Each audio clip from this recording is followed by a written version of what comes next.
स्वागत है आप सभी का अभ्यास पेपर के इस नए सीरीज में। आज के इस वीडियो में पढ़ने वाले हैं संपूर्ण हिंदी साहित्य और संपूर्ण व्याकरण से संबंधित महत्वपूर्ण अभ्यास पेपर, जो बिहार टीआरई 3 और टीआरई 4 के लिए बहुत ही महत्वपूर्ण है। उससे पहले आप सभी के लिए एक टेलीग्राम ग्रुप बनाया गया है, उसका लिंक वीडियो के कमेंट बॉक्स में दिया गया है। आप ज्वाइन होना चाहते हैं तो टेलीग्राम ग्रुप से जुड़ सकते हैं। तो चलिए शुरू करते हैं आज का ये वीडियो। और वीडियो से संबंधित आपका कोई सुझाव हो तो आप कमेंट करके ज़रूर बताएं, और वीडियो के अंत में आप ये भी बताएं कि इन प्रश्नों में से आपके कितने प्रश्न सही हुए। पहला प्रश्न है, उच्चारण स्थान की दृष्टि से ता था दा धा न वर्ण क्या कहलाते हैं? कंठ, तालव्य, दंत, मूर्धन्य। ता था दा धा न ये क्या कहलाते हैं? तो ये आपके दंत हो जाएंगे। ठीक है। अगला है, इनमें से कौन सा वर्ण अंतस्थ है? का, पा या छ? अंतस्थ वर्ण कौन सा है?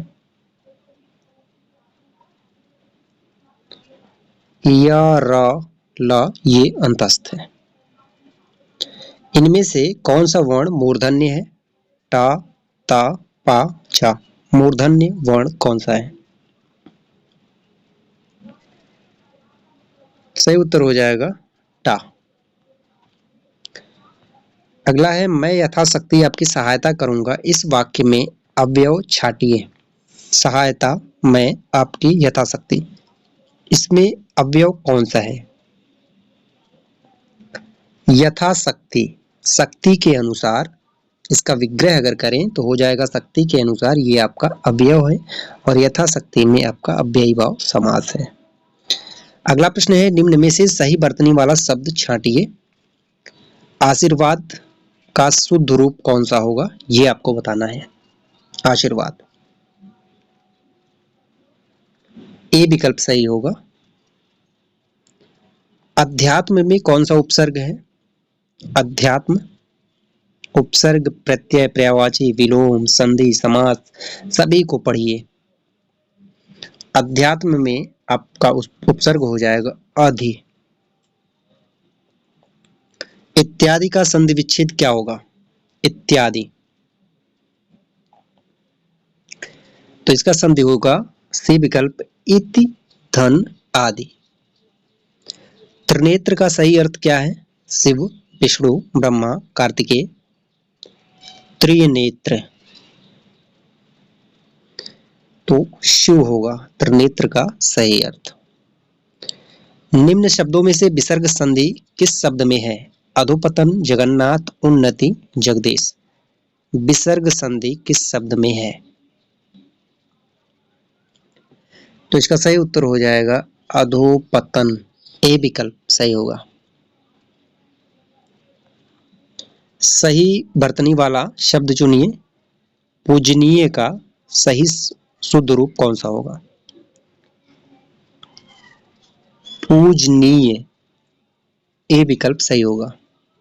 कौन सा रस रसराज माना गया है? करुण, पीर, श्रृंगार, वात्सल्य। एस्टेट की परीक्षा में यह प्रश्न पूछा गया था, तो रसराज श्रृंगार रस को माना गया है। रसराज मानने वाले हैं भोजराज। अगला प्रश्न है, शोक किस रस का स्थायी भाव है? शोक, तो शोक आपका हो जाएगा करुण रस का स्थायी भाव। कहें कभी बेनी बेनी ब्याल की चुराई लीनी, इस पंक्ति में कौन सा अलंकार है? कहें कभी बेनी बेनी ब्याल की चुराई लीनी, तो इसमें आपका अलंकार हो जाएगा यमक। इनमें से कौन सा शब्द लक्ष्मी के अर्थ में प्रयुक्त होता है? सौदामिनी, चंचला, समीर, रविजा। लक्ष्मी का पर्यायवाची शब्द कौन सा होगा? चंचला। आंजनेय का सही अर्थ क्या है? अंजनी, हनुमान, श्री कृष्ण, अर्जुन। आंजनेय, पवन पुत्र हनुमान, बी विकल्प सही होगा। उत्कर्ष का विलोम क्या है? उत्कर्ष, उत्कर्ष का हो जाएगा अपकर्ष, सी विकल्प सही होगा।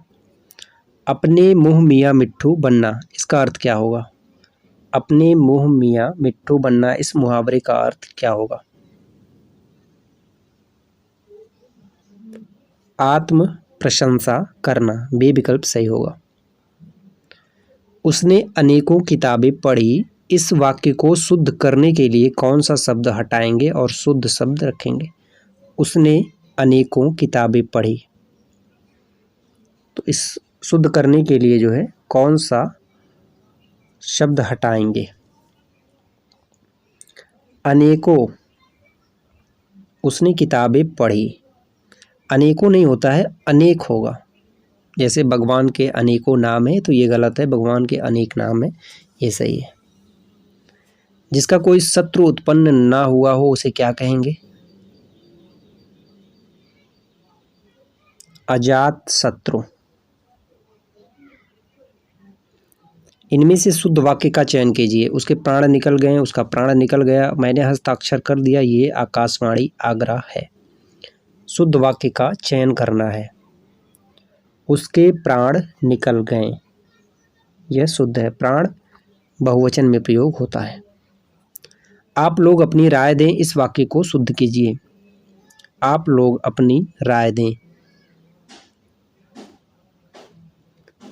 तो इसका शुद्ध हो जाएगा डी विकल्प। आप लोग अपनी अपनी राय दें। आप लोग अपनी अपनी राय दें।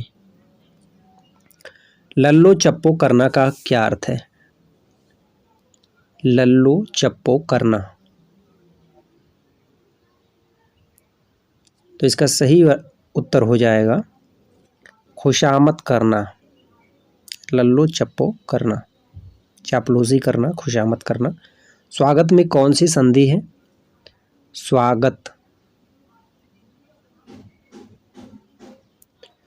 तो स्वागत में आपका हो जाएगा यण संधि, सूधन आगत।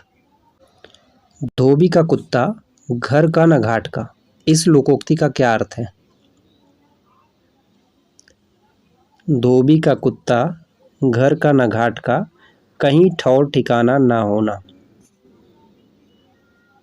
9 दिन चले अढ़ाई कोस का क्या अर्थ है? 9 दिन चले अढ़ाई कोस। परिश्रम अधिक, परिणाम कम। हिंदी रामकाव्य के प्रणेता स्रोत कौन थे? हिंदी रामकाव्य के प्रणेता स्रोत माने जाते हैं स्वामी रामानंद। दूल्ह राम सिय दुल्ही री, तुलसी के किस काव्य ग्रंथ की पंक्ति है? रामचरितमानस, गीतावली, कवितावली, भरवय रामायण। दूल्ह राम सिय दुल्ही री, यह गीतावली की पंक्ति है। तुलसी की भक्ति किस प्रकार की है? दास्य, पुष्टि, माधुर्य, सखा। तुलसी की भक्ति है दास्य और मीरा की भक्ति है माधुर्य। तुलसी के किस काव्य ग्रंथ में समन्वय की विराट चेष्टा की गई है? समन्वय की विराट चेष्टा का वर्णन रामचरितमानस में किया गया है और ये बात जो है हजारी प्रसाद द्विवेदी ने कही है। सुख सागर के रचयिता का नाम बताइए। सुख सागर सदा सुख लाल की रचना है। हिंदी साहित्य के इतिहास लेखन की परंपरा का सूत्रपात किस लेखक ने किया? इस्तवार दलाल लित्योर इंदुई ये हिंदुस्तानी, गारसा दतासी ने फ्रेंच भाषा में किया। आचार्य रामचंद्र शुक्ल ने विभिन्न कालों का नामकरण किस आधार पर किया? शुक्ल जी से संबंधित प्रश्न और इनके कथन परीक्षा में अक्सर पूछे जाते हैं। इन्हें मुनि मार्ग का हिमायती कहा जाता है, आचार्य रामचंद्र शुक्ल को। शुक्ल जी ने विभिन्न कालों का जो नामकरण किया है वह प्रमुख प्रवृत्तियों के आधार पर किया है। हिंदी भाषा का संस्कार एवं परिमार्जन किस पत्रिका के माध्यम से हुआ? हिंदी भाषा का संस्कार एवं परिमार्जन यह सरस्वती पत्रिका के माध्यम से हुआ। आचार्य महावीर प्रसाद द्विवेदी ने सरस्वती पत्रिका का संपादन भार कब संभाला? महावीर प्रसाद द्विवेदी ने सरस्वती पत्रिका का भार कब संभाला? तो 1903 से 1920 ईस्वी तक। ठीक है, ये 20 नहीं है, 1903 से 1920 तक यानी 17 वर्षों तक इन्होंने सरस्वती पत्रिका का कार्यभार संभाला। इनमें से कौन सा कवि द्विवेदी युग का है? द्विवेदी युग का कौन सा कवि है? तो राष्ट्र कवि के नाम से जाने जाते हैं मैथिली शरण गुप्त। पृथ्वीराज रासो किस काल की कृति है? वीरगाथा काल, भक्ति काल, रीति काल, आधुनिक काल। तो इसका सही उत्तर हो जाएगा वीरगाथा काल। चंद्रबरदाई की रचना है, इसे पूर्ण करने वाले हैं चंद्रबरदाई के पुत्र जलहड़ ने इसे पूर्ण किया। और पृथ्वीराज रासो से संबंधित प्रश्न पूछा जाता है। पृथ्वीराज रासो को किसने प्रमाणिक माना, अर्ध प्रमाणिक माना, अप्रमाणिक माना? तो इन सभी को आप याद कर लीजिएगा, इस विद्वान ने पृथ्वीराज रासो को क्या माना है। अभिराम का अर्थ क्या है? विश्राम, सुंदर, मधुर, रामचंद्र। अभिराम, तो इसका अर्थ हो जाएगा सुंदर। उन्नति का विलोम क्या है? उन्नति, तो उन्नति का हो जाएगा अवनति। उत्थान का पतन है, उत्कर्ष का अपकर्ष है। विनायक का अर्थ क्या है? विनायक, विनायक, लंबोदर, एकदंत, ये सभी गणेश के पर्यायवाची हैं। मोदक प्रिय, कौन सी वर्तनी ठीक है? शुद्ध वर्तनी कौन सी है? से विकल्प रचयिता। घड़ी में तोला, घड़ी में मासा का क्या अर्थ है? पल में तोला, पल में मासा, कितने रंग बदलती है? तो इसका अर्थ हो जाएगा ऐसा व्यापार जिसमें एक पल मुनाफा हो तो दूसरे ही पल नुकसान। घड़ी में तोला, घड़ी में मासा। गधा खेत खाए, जुलाहा पीटा जाए का तात्पर्य होगा। तो अपराध कोई करे और दंड किसी और को मिले। गधा खेत खाए, जुलाहा पीटा जाए। घर की खाड़ किरकिरी लागे, बाहर का गुड़ मीठा, इसका अर्थ क्या होगा? ये लोकोक्ति है, इसका अर्थ क्या होगा? सभी विकल्प को आप पढ़ लीजिए, उसके बाद अपने उत्तर का चयन कीजिए।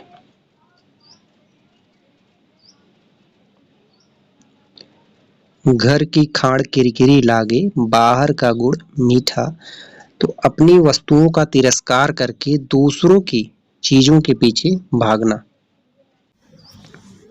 सूची 1 का सूची 2 से मिलान करना है। एक तरफ है रचनाकार और दूसरी तरफ उनके ग्रंथ।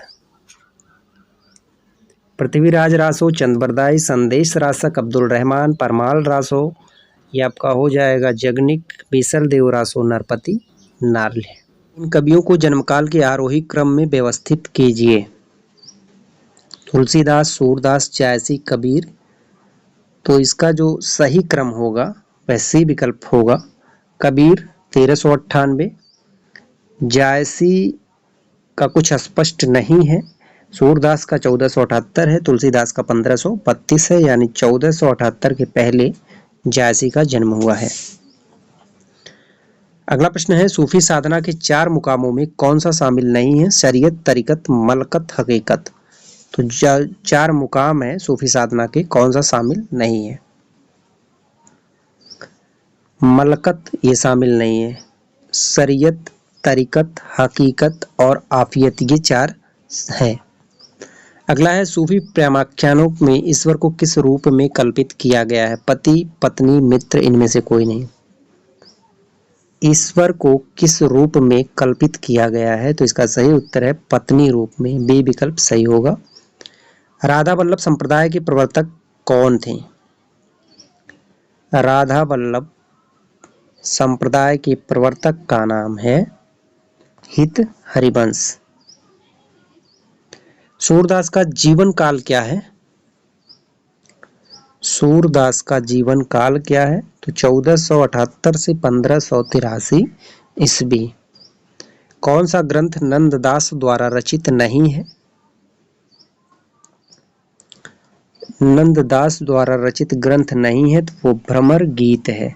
यह नंददास की रचना नहीं है, सूरदास की है। अगला है, विक्रमोर्वशीयम के रचयिता कौन है? संस्कृत साहित्य के प्रश्न है। विक्रमोर्वशीयम के रचयिता का नाम क्या है? कालिदास। कालिदास की एक रचना है अभिज्ञान शाकुंतलम, जिसका हिंदी अनुवाद करने वाले हैं राजा लक्ष्मण सिंह। ये प्रश्न कई बार पूछा गया है। 10 कुमार चरित किस लेखक की कृति है? बाणभट्ट, मम्मट, दंडी, कालिदास। 10 कुमार चरित के लेखक हैं दंडी। आज का हमारा अंतिम प्रश्न है, इनमें से शूद्रक की रचना कौन सी है? मुद्रा राक्षस, बासवदत्ता, हर्षचरितम, मृच्छकटिकम। शूद्रक की रचना का नाम बताना है, तो इसका सही उत्तर हो जाएगा मृच्छकटिकम। ये शूद्रक की रचना है। आज की प्रश्नोत्तरी यहीं पर समाप्त होती है। वीडियो से संबंधित आपका कोई सुझाव हो तो आप कमेंट करके जरूर बताएं। मिलते हैं अगले वीडियो में कुछ नए प्रश्नों के साथ। तब तक के लिए नमस्कार।